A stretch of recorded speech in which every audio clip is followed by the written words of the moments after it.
I myself am a survivor of domestic violence, and I did not realize it at the time. The people that were part of my life then, that was the norm. I think there's a lot with the LGBTQ community that people try to normalize because they look at us as different. This is the life you're living, so this is what happens.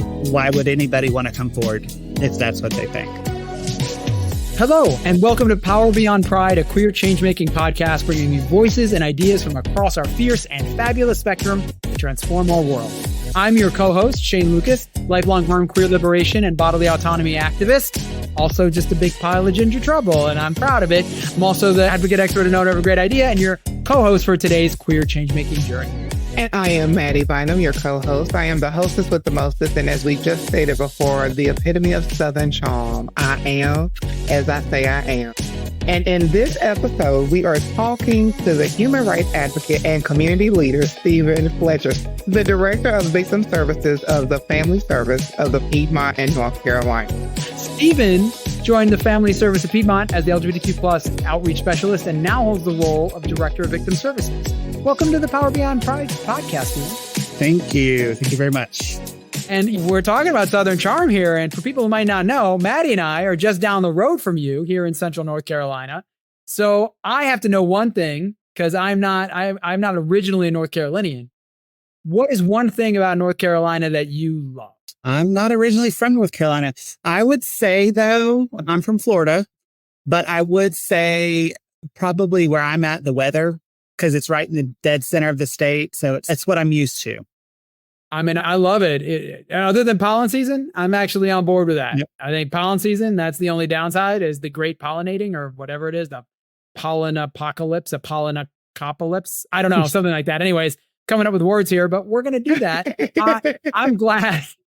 Weather in North Carolina is certainly a good reason, as well as the people. I think the people are pretty awesome too. So I think that's also good. Just like, thank you for joining us today. Well, Stephen, let me tell you, right? It's so interesting. I would definitely want to start our evening off with this first question because I'm a history person all day. So history is always my favorite thing. So I guess my first question would be is what has inspired you to pursue a career in human services? Because that's such a broad spectrum. So what got you into it? I had this conversation with my supervisor today, actually this morning, and I don't know that I picked human services. It picked me. I originally went to school. I went to Mars Hill College and originally went to school in music and got 2 years in, decided to change my major, changed it to psychology. And it's been all uphill or downhill, however people want to look at it from there. What instrument? Like an instrument, vocal? What was your... I have not picked it up for 20 plus years, but I used to play French horn and I do sing as well. That is the fancy horn. That. Yeah, that is the fancy horn. I think we can all agree the fancy horn is the French horn. Yeah, that's the fancy horn. It's got all the curves, and we like curves. We do like curves. You know what? We're all about the curves. We're about the curves. We're about fancy French horns, and we're about queer folk. Which brings me, Stephen, to you started in LGBTQ plus outreach, right? That's amazing. We've seen that a large number of LGBTQ plus community members are victims of domestic abuse, human trafficking, and child abuse. And I think it's a really powerful thought because we don't really talk about it very much. What has been your biggest challenge reaching queer community members? The stigma that comes with working with law enforcement. I myself am a survivor of domestic violence, and I did not realize it at the time. I just thought that was the way the relationship was. It was with the people that I was around and the people that were part of my life then. That was the norm. It was very much the norm. It was very toxic. And I honestly didn't even call myself a survivor until I started working for Family Service of the Piedmont because I didn't recognize it myself. And so I think a lot of it is I think there's a lot with the LGBTQ community that people try to normalize because they look at us as different. And I think they try to normalize that. This is the life you're living. So this is what happens. And I think that puts, why would anybody want to come forward if that's what they think? That's powerful. When you did share with friends and community members, like, how did they respond, if you don't mind me asking? A lot of people didn't know, because I'm very transparent person, open book, but there was just a lot that I did not share about it. It was my second same-sex relationship that I was in. And so it was honestly, if you will, put a bad taste in my mouth, if you will. But people were supportive. Some people were like, oh, I didn't realize that he could have done that. Or that didn't seem like him. And it never does. Some of the abusers are some of the best actors in the world. Yes, they are. They really are. And I say that because my first relationship was domestic. And I never forget, in my first relationship, after his parents and my parents, because we were teenagers, he was significantly older than me, but I remember his mom was like, you made him do it. He would have never done those things to anybody else. So I definitely hear what you're saying. Like, it's amazing how not only do they not see their own fault in it, but the people that surround the abuser will really surround them as if they're the victim.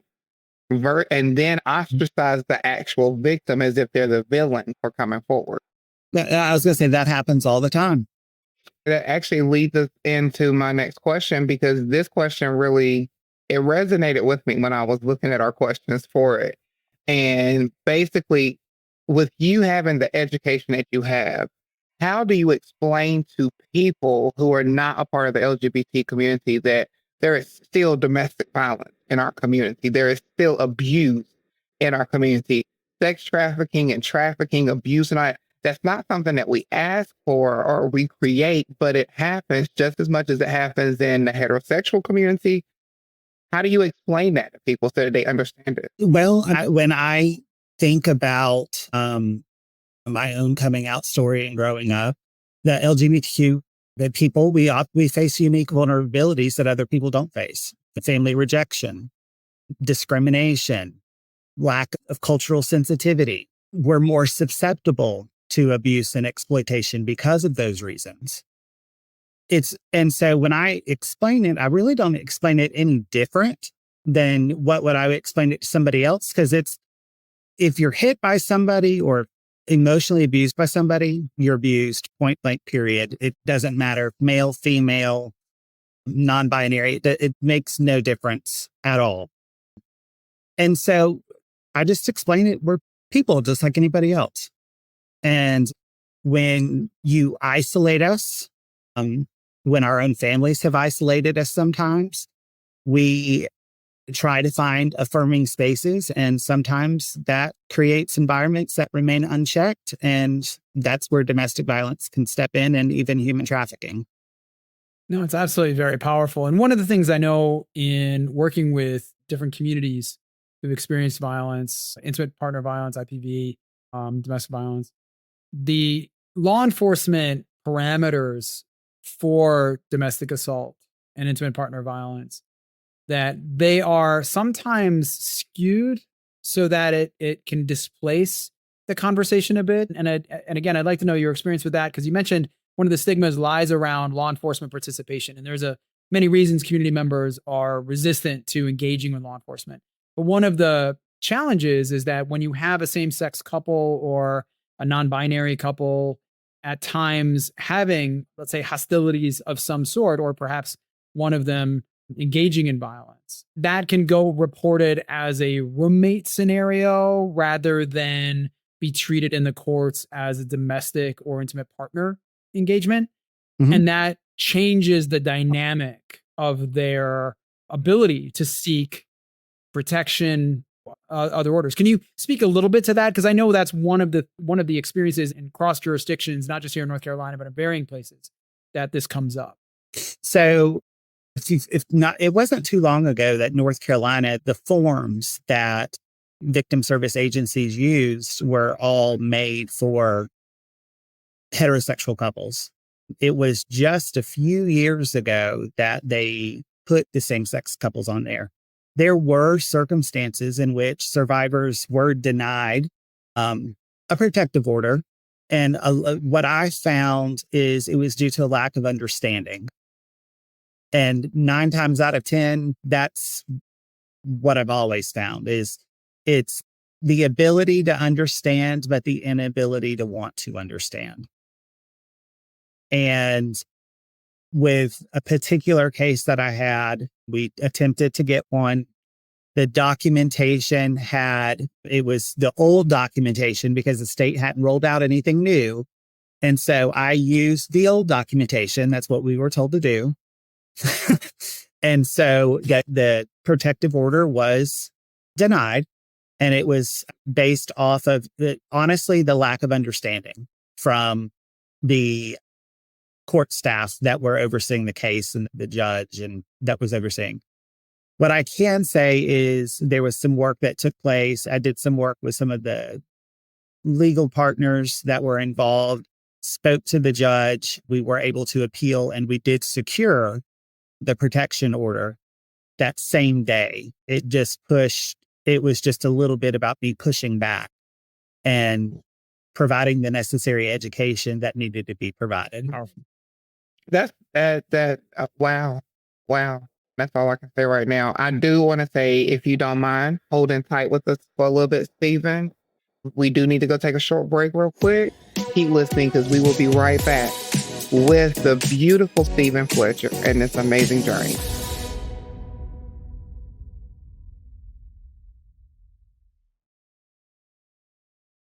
Welcome back. This is Power Beyond Pride, a queer change-making podcast, and I'm your host, Shane Lukas, along with my co-host, the fantastic and fabulous Southern charming Mattie Bynum.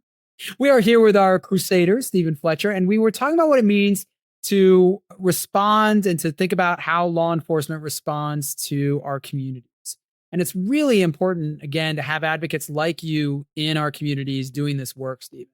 So could you share a little bit about how your identity as a gay person has influenced your approach to leadership? It really has forced me to be authentic. That when my coming out was many years of lies, like a lot of people, but I lead with authenticity and with being genuine. Again, I'm very transparent. If my staff want to try something, I'll try it with them. If I notice that they're having a bad day, I send them home with no penalty. It's just take the day.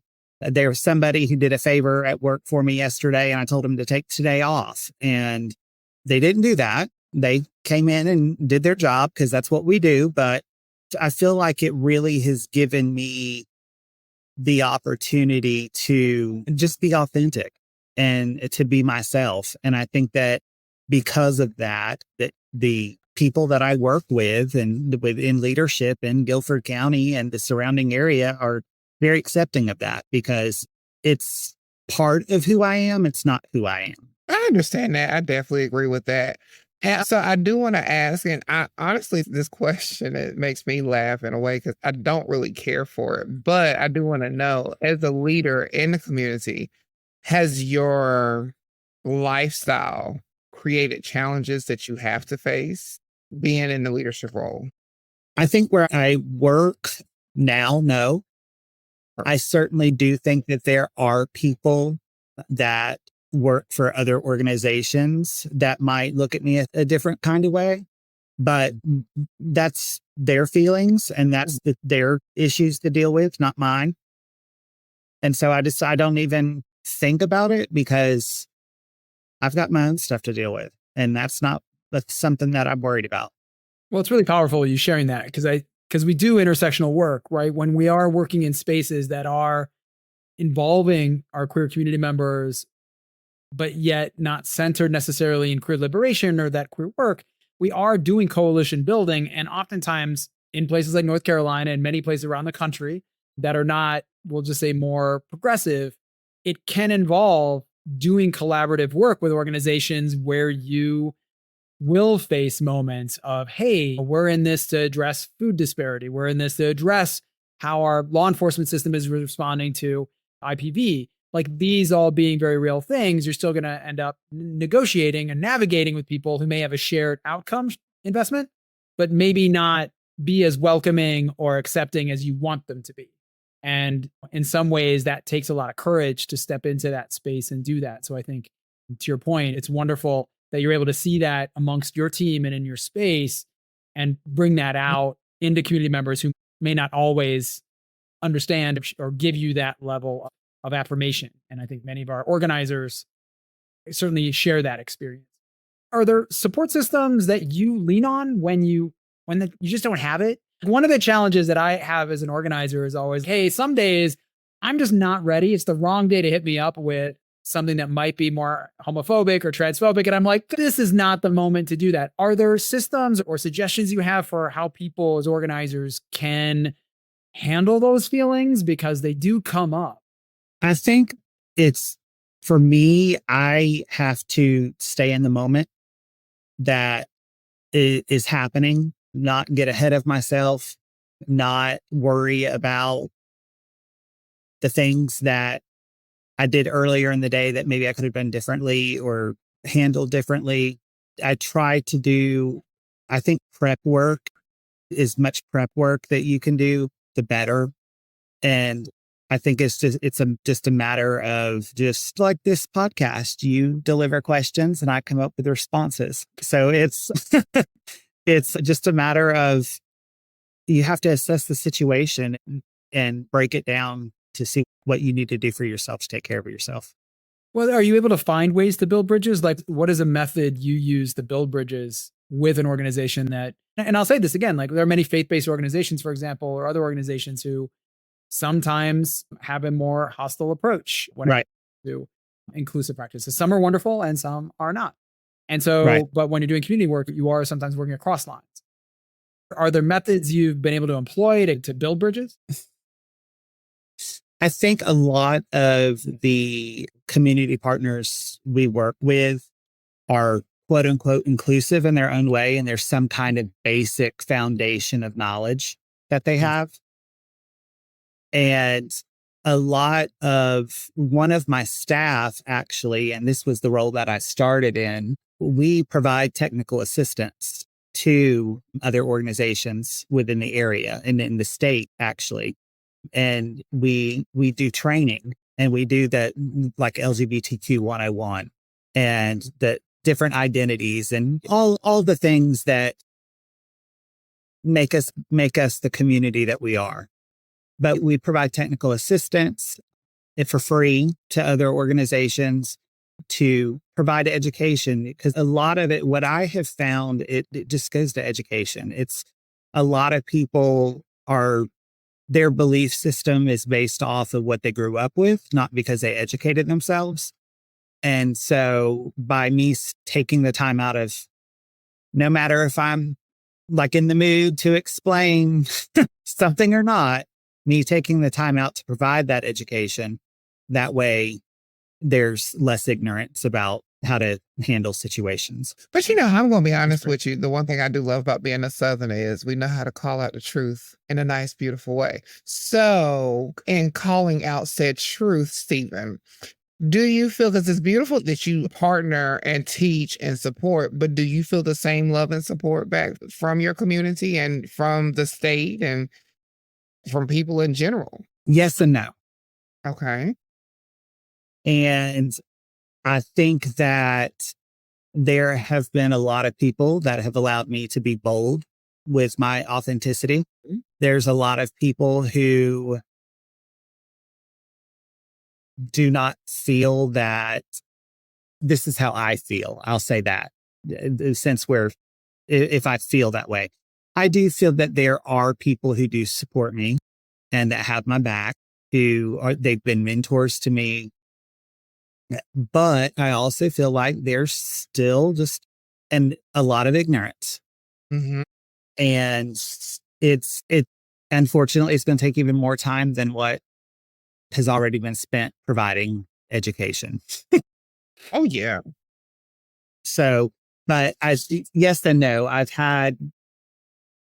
It depends if you were to ask about specific people. I can say that. And then the areas in which I know that I feel like I'm not going to be as supported, I've just learned how to navigate that in a different way where I can still get what needs to be done without that becoming a thing or for them, because again, that's their issue to deal with, not mine. Yeah. What I'm hearing you say is like you learn to negotiate those spaces, right? That is the way for queer people. One thing we've learned to do is negotiate those spaces, learn, who our accomplices are within the space, and then figure out how to, navigate, especially again, when we're doing coalition building, we're sometimes working for a shared purpose, but it's not we'll just say that Venn diagram has some non-overlap and some overlap. And being able to do that is to feel supported in these spaces. And so the queer community in general, we talk about queer community a lot. And so in your work, again, you're talking about violence, you're talking about trafficking, you're talking about spaces that I think a lot of queer people really wrestle with in conversation. Do you feel among queer people that like elevating that into the priorities is a big challenge? I do. Because I think the queer community we have some work to do ourselves individually before we go out and tackle the world or even the larger community that we live in. But I think for last year for me was a year of self-discovery, and it wasn't due to my sexuality or anything like that. It had a lot to do with something that took place a few years ago. Essentially, my father had passed away, and it took a toll on me. And so last year, it was me discovering who I was again, me getting my life together again. And so I think we really need, as a community, need to work on ourselves and identify what our biases are, what our implicit biases are. I was talking to one of my friends tonight when I was on my walk, and I told her, and I hate to say this about my own community, but sometimes when I look at a picture of the 2+ community, it's just a bunch of white guys. And we all look the same. And so that's something that we need to be aware of. Like, we need to be aware of that before we start trying to bring that to the attention of other people. That we're not all the same. We are different. We're all diverse. And that diversity is the beauty of what makes up our community. That is so true. It's interesting that you brought that up, because I feel like that sometimes in our community that we need to get rid of our own diversity. I mean, our own issues within our own community, so that we can truly come and stand together as one community and move forward. But here I am again, Shane, did you nominate me to be that person and just tell people to sit down and shut up and listen? I don't understand. But I will say, before we go to break, Stephen, I do have one question for you. Really quickly, because we are about to go to break, but you can start this now and finish it afterwards. Could you give us one example of a case that you've worked on as an advocate that you felt that was really hard for your client? Like, that's any specific, without giving specifics, I know, but could you give us an example? When I was the LGBTQ advocate, I had an individual that came in, needed support. At that time, they did not want to come into the office because the offices that we work in, there's law enforcement is there. So I did tell that person that law enforcement was there, offered them to meet someplace else of their choosing. So I ended up meeting them at the LGBTQ Center in Guilford County. And we sat down and had our discussion there and did what we needed to do in that space where they were comfortable. I like that. Thank you. Mm-hmm. Well, we'll need to pause here and take another break, but we'll continue our conversation about Stephen's work after a really short break. So stay tuned to Power Beyond Pride.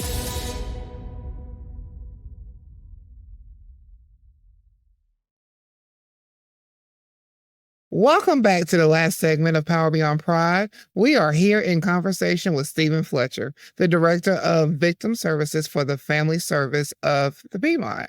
We were talking about, before we went to break, about an example of something that you have had to deal with being an advocate with a client. So I do want to stay on that track just a little bit, but shift just a little bit to your juvenile work.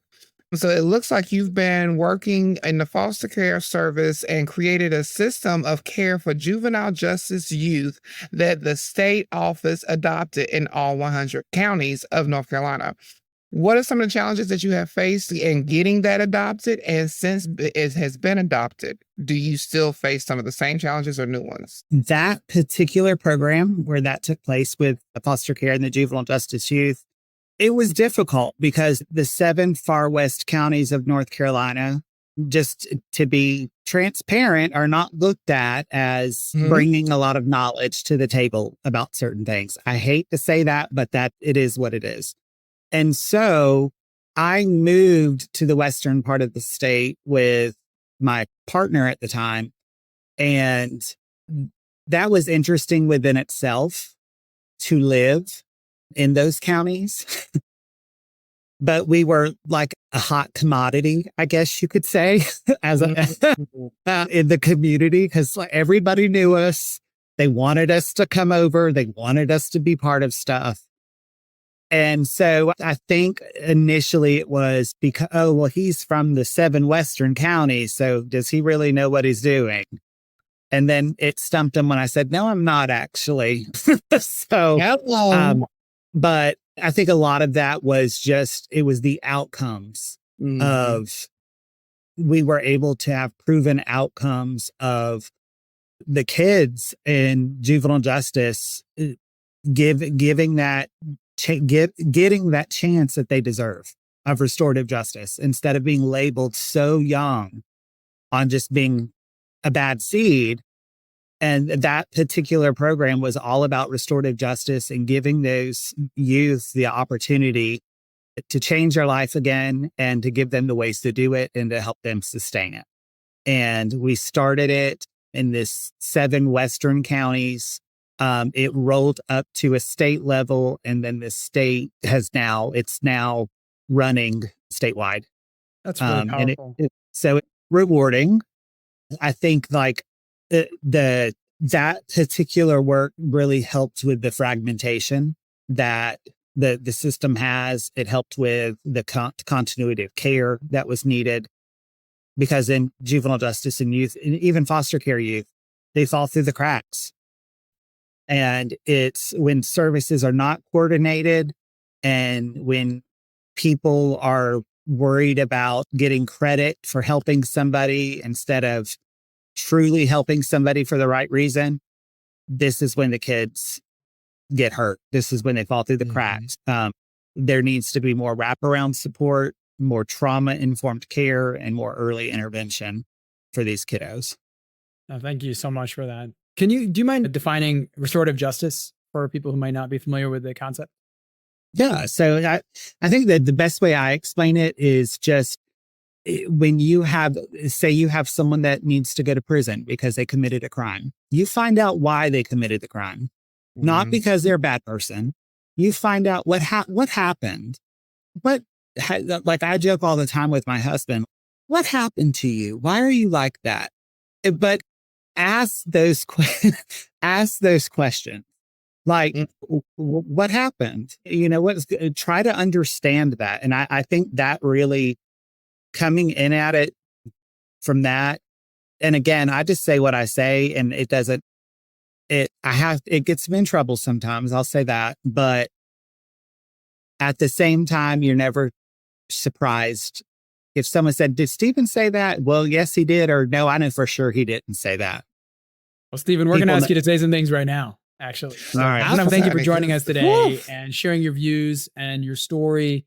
A lot of insightful pieces that you've shared today. I know I'm moved just in being reminded about the impact of the work you're doing every day, as well as the challenges many of our queer community members have as organizers.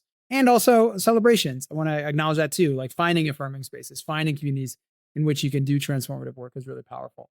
Well, right now we have a few rapid fire questions that we are going to throw out so the audience can get to know you a little bit differently.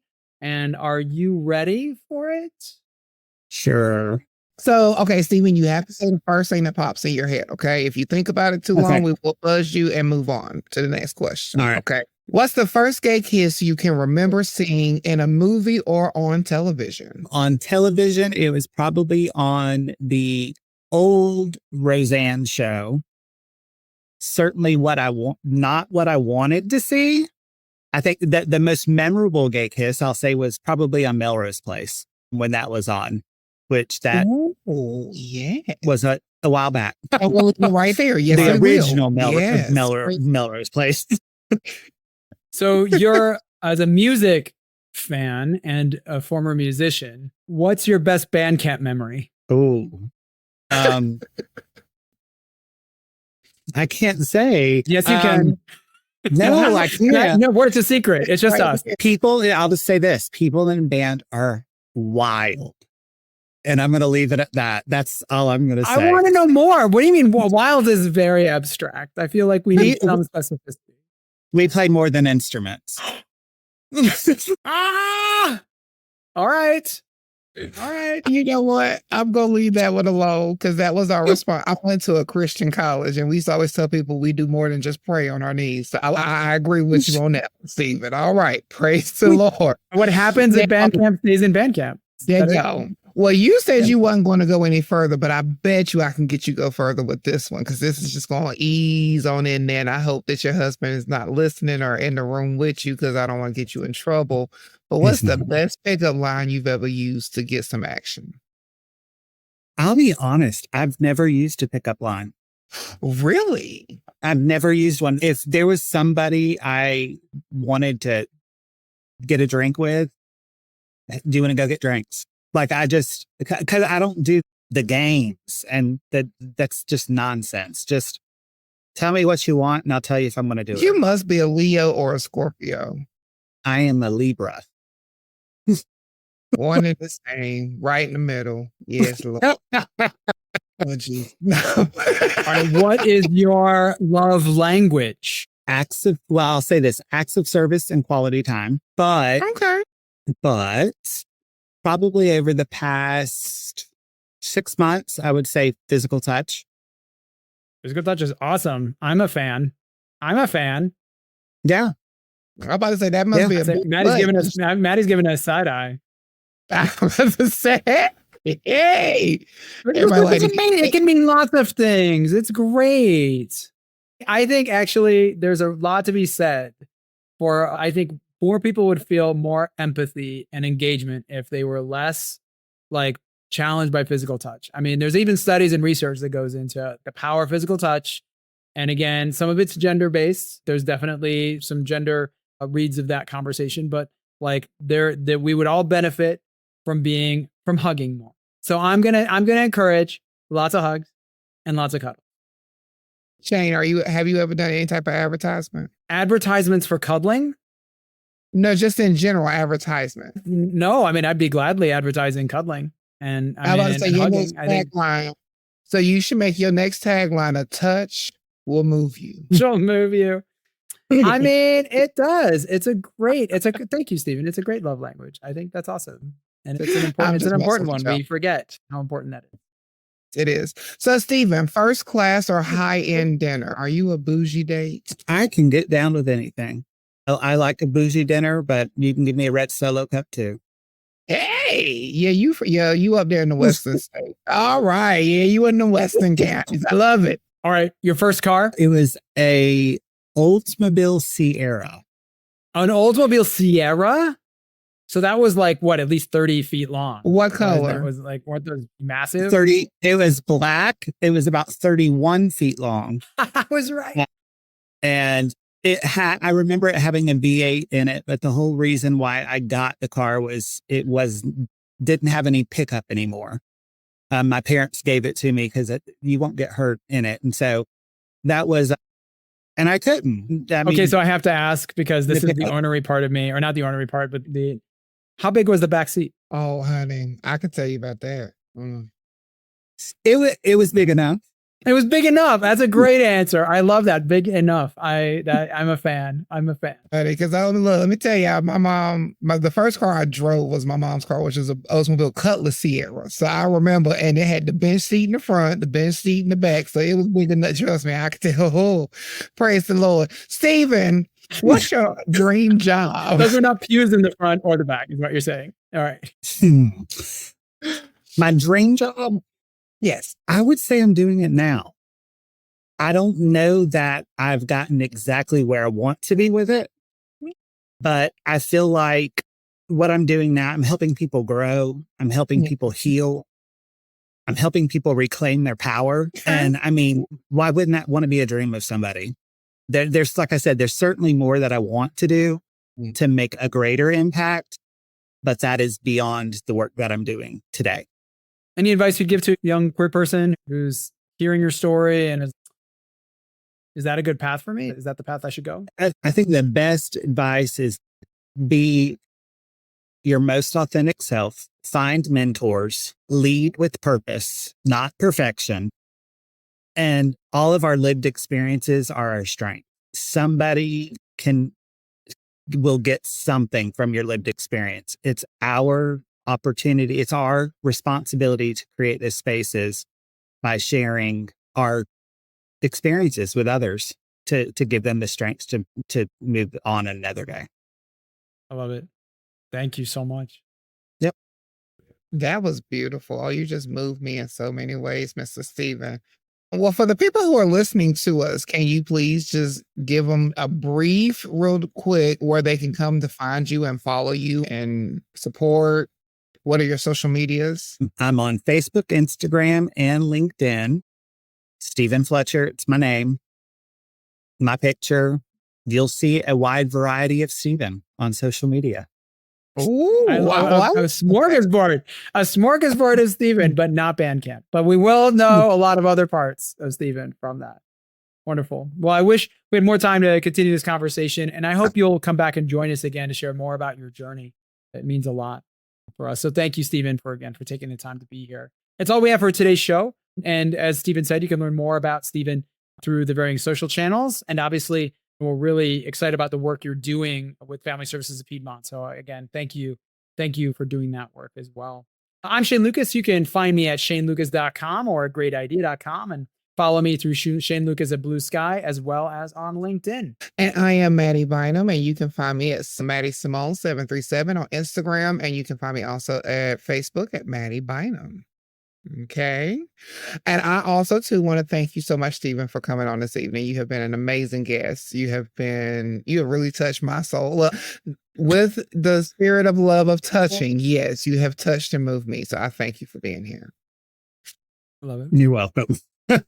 Remember to subscribe and get your friends to subscribe to Power Beyond Pride wherever you get your podcasts, and check out our site at powerbeyondpride.com, as well as following all of our socials there. Power Beyond Pride is a project from A Great Idea, a queer-owned design and content agency. Learn more about them at greatidea.com.